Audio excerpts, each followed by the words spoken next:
Pemirsa, perkembangan dan kemajuan teknologi dalam transportasi dan komunikasi telah mengakibatkan terjadinya globalisasi pasar. Oleh sebab itu, maka semua infrastruktur untuk mendukung terciptanya globalisasi pasar dimaksud harus disesuaikan. Nah, untuk membahas hal ini, telah hadir dua pakar dari Universitas Indonesia, Profesor Dr. Benyamin Husein. Selamat datang Pak Benyamin.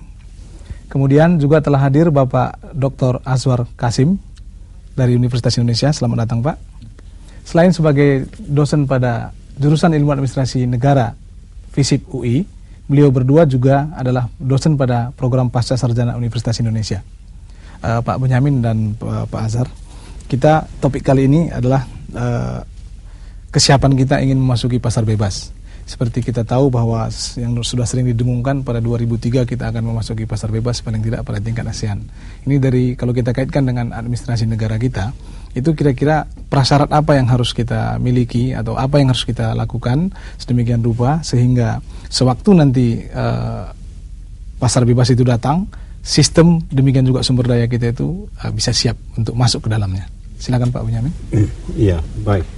Jadi yang menarik kalau kita bicara era globalisasi adalah demikian, bahwa semula ruang politik, ruang ekonomi dan ruang budaya itu bertepatan sama dengan batas-batas negara bangsa. Nah, di dalam era globalisasi terlihat adanya perubahan bahwa ruang politik tetap sama dengan batas-batas negara bangsa. Lalu ruang ekonomi tidak lagi bertepatan sama, tapi sudah keluar. Sehingga orang mengatakan terjadi borderless nation. Ada lagi yang mengatakan bahwa batas-batas negara bangsa mengalami lubang-lubang, berlubang-lubang. Lalu ada yang mengatakan bahwa terjadi perapatan dan sebagainya. Lalu ruang kebudayaan juga tidak lagi sama dengan batas-batas negara bangsa, tapi lebih mengecil. Ada yang mengatakan itu bertepatan sama dengan ethnicity dan sebagainya. Nah, di dalam kaitannya dengan pasar bebas sebagai gejala yang menyertai era globalisasi adalah bahwa kita tentunya harus mempersiapkan diri.